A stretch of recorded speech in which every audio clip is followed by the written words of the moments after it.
अब आचार्य श्री समंतभद्र स्वामी जी श्लोक नंबर 37 और श्लोक नंबर 38 में भी सम्यक दर्शन की महिमा बता रहे हैं रत्नकरण्य श्रावकाचार्य ग्रंथ जी में कि सम्यक दृष्टि ही इंद्र पद पाते हैं, देवों के स्वामी इंद्र होते हैं, और सम्यक दृष्टि जीव ही चक्रवर्ती का पद पाते हैं। देवों के स्वामी इंद्र होते हैं और मनुष्यों के जो स्वामी होते हैं, सारे मनुष्यों का 6 खंड का शासन जिनका होता है, वो चक्रवर्ती होते हैं। तो पहले 37 नंबर श्लोक में हम ये समझेंगे कि सम्यक दृष्टि इंद्र पद कैसे पाते हैं, इस प्रकार की विशेषता होती है। तो दोहराएंगे। अष्टगुण पुष्टि तुष्टा, अष्टगुण पुष्टि तुष्टा, दृष्टि विशिष्टा प्रकृष्ट शोभा जुष्टा, दृष्टि विशिष्टा प्रकृष्ट शोभा जुष्टा, अमराप्सरसां परिषदि, अमराप्सरसान् परिषदि, चिरं रमन्ते जिनेन्द्र भक्ताः स्वर्गे, चिरं रमन्ते जिनेन्द्र भक्ताः स्वर्गे।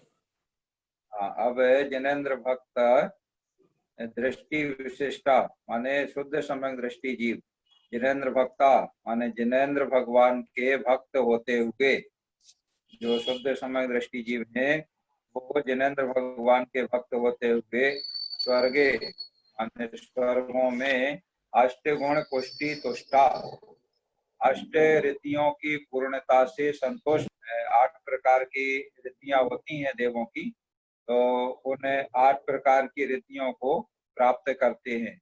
अणिमा, महिमा, गरिमा, लघिमा, काम्य, इस प्रकार की जो 8 रीतियां हैं, तो उन 8 रिद्धियों को प्राप्त करते हैं। जैसे विष्णु कुमार मुनि विक्रिया रिद्धिधारी थे, तो ऐसी 8 प्रकार की रिद्धियां देवों के पास होती हैं, तो उन रिद्धियों की पूर्णता से संतुष्ट होते हैं। अष्टगुण पुष्टि तुष्टा माने 8 रिद्धियों की पूर्णता से संतुष्ट होते हैं। और प्रकृष्ट शोभा जुष्टा माने विशेष सुंदरता सहित होते हैं।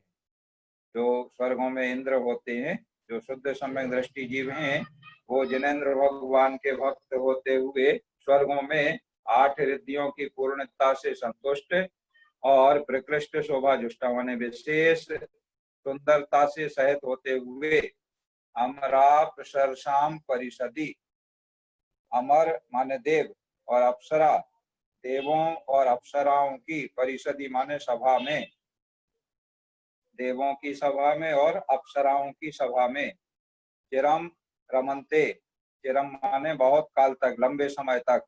देवों की आयु सागरों में होती है, तो सागर बहुत बड़ा समय होता है, तो बहुत काल तक, चिरम माने चिरकाल तक, बहुत लंबे समय तक, रमन्ते माने आनंद प्राप्त करते हैं। जो देवों के स्वामी इंद्र होते हैं, तो इंद्र की सभा लगती है, तो ऐसे इंद्र की सभा में उनको श्रेष्ठ पद जो मिलता है वो इंद्र का, तो सारे देव इंद्र की आज्ञा में चलते हैं और 8 प्रकार की रिद्धियों की पूर्णता से संतुष्ट रहते हैं वो इंद्र, और उनका शरीर और उनकी सारी जो सुंदरता शोभा है वह हर प्रकार की सुंदरता से सहित होते हैं। और देवों की सभा में और इसी तरह अप्सराओं की सभा में इंद्र की जो इंद्राणियां होती हैं, तो वो हजारों की संख्या में होती हैं, एक एक इंद्र की। तो उनकी जब हजारों इंद्राणियों के बीच में एक इंद्र बैठेगा तो वो सभा कितनी विशाल होगी। तो ऐसे इसी तरह से जो इंद्र है, तो इंद्र के 7 प्रकार की सेना और सभा होती है। 10 प्रकार के तत्वासूत्र वर्णन आया है।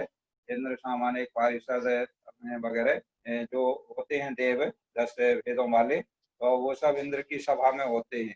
तो इस तरह से इंद्र की जो देवों की सभा लगती है उसमें शोभा पाते हैं, आनंद प्राप्त करते हैं। और इसी तरह अप्सराओं की सभा में माने जो इंद्राणियां देवियां इंद्र की होती हैं, तो उनके बीच में अत्यंत शोभा संपन्न होते हुए चिरकाल तक माने बहुत लंबे समय तक आनंद प्राप्त करते हैं। माने देवों के स्वामी इंद्र का पद ही सम्यक दर्शन के जो धारी मनुष्य हैं, शुद्ध सम्यक दृष्टि जीव हैं, उन्हें प्राप्त होता है और वो जिनेंद्र देव की भक्ति करते हैं। स्वर्गों में जो जन्म होता है, देव हों या इंद्र हों, जिनका भी जन्म होता है, तो उनके लिए देवों के जन्म की एक विशेष व्यवस्था है। देव ना उनके देवों का बचपना होता है और ना देव कभी वृद्ध होते हैं। देव हमेशा जवान पैदा होते हैं, सारे जीवन जवान रहते हैं और जवानी में ही उनकी मृत्यु होती है, मतलब युवावस्था ही रहती है सारे समय। तो ऐसी विशेषता है। और देवों का जन्म कैसे होता है, उनके उत्पत्ति का स्थान नियत स्थान है, जिसे उपपाद सैया बोलते हैं। तो वो एक प्रकार का जैसे हमारे यहाँ बेड होता है, तो ऐसे उपपाद सैया ऐसा एक नियत स्थान है। तो वहां पर जिस जीव को देव बनना है, इंद्र बनना है, जो भी बनना है, तो अपने नियत स्थान पे उसके आत्मा, जहाँ से मनुष्य का मरण हुआ, जिसे मरण कहते हैं, पर्याय उतरना, तो आत्मा निकल के और तेजस कार्बन शरीर तो साथ में जाते हैं, औदारिक शरीर यहीं छूट जाता है मनुष्य का, और एक समय, 2 समय या 3 समय लगते हैं और अपने नियत स्थान पे वह आत्मा पहुंच जाता है। और वहां पहुंच करके अंतर मुहूर्त में नवीन शरीर, तो देवों का शरीर तो वैक्रियक होता है, 5 प्रकार के शरीरों का वर्णन तत्वार सूत्र जी में पढ़ा है। तो मनुष्यों का शरीर औदारिक होता है, जो हमें दिखाई देता है, ये यहीं छूट जाता है और 2 शरीर साथ में चले जाते हैं, आत्मा के तेजस और कार्बन, और वहां पे एक नया शरीर मिलता है देवों का, वो वैक्रियक शरीर होता है। इस तरह 4 शरीर हो गए और एक 5वां शरीर होता है आहारक शरीर, जो 6वें गुणस्थानवर्ती मुनि के होता है। तो इस तरह 5 शरीरों का वर्णन है। तो देवों का शरीर वैक्रिया के अंतर मुहूर्त में वह तैयार हो गया, और जिस तरह से कोई सोया हुआ राजकुमार या युवा कुमार जाग करके बैठता है, ऐसे वह वहां उत्पन्न हुआ देव और उठ करके बैठता है। तो आश्चर्य से देखता है, मैं कहाँ आ गया, इस तरह से एकदम नई जगह उसे दिखाई देती है। तो वो देख करके फिर जैसे इंद्र वगैरह जो भी पद है, तो उसके संबंधित जो अन्य देव होते हैं, वो वहां पर आ जाते हैं और वो फिर बताते हैं कि आप यहाँ स्वर्ग लोक में आपका अवतार हुआ है, जन्म हुआ है।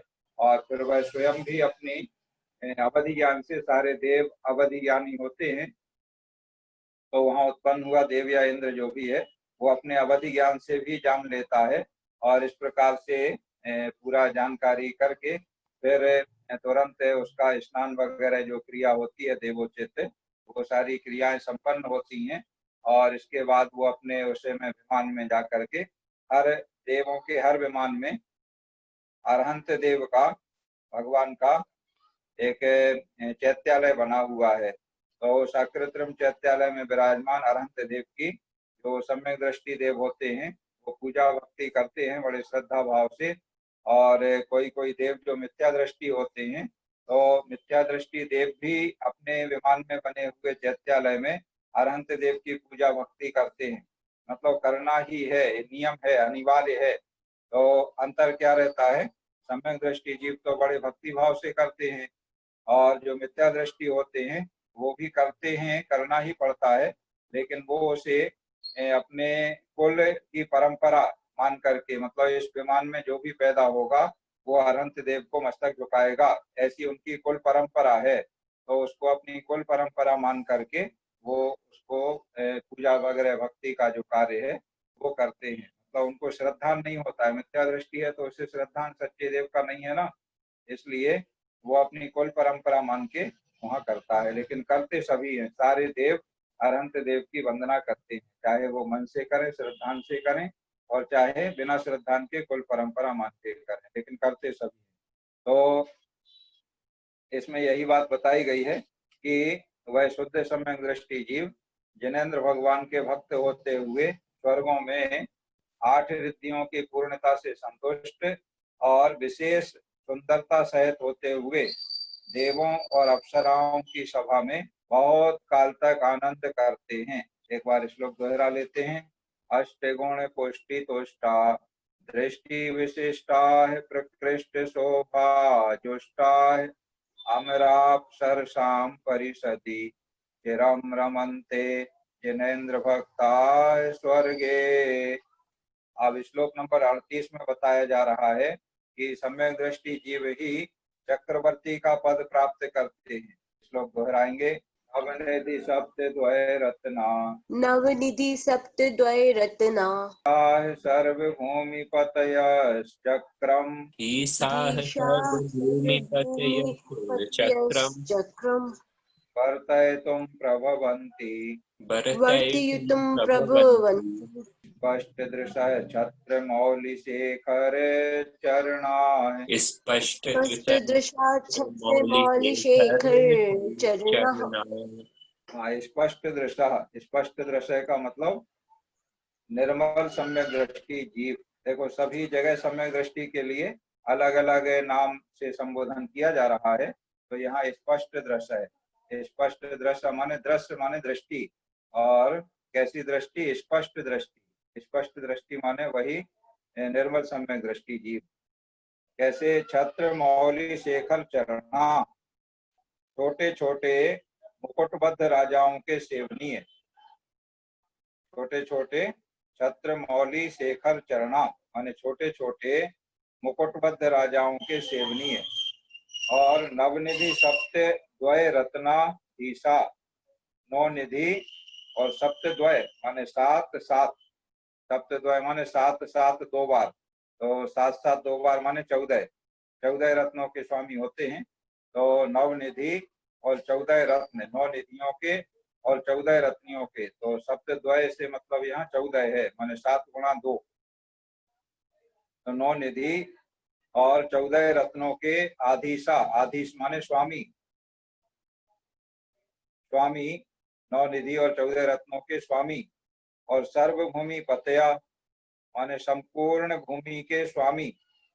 सर्वभूमि पति, भूमिपति माने भूमि का स्वामी। सर्वभूमिपति माने संपूर्ण भूमि के स्वामी। तो संपूर्ण भूमि कितनी होती है?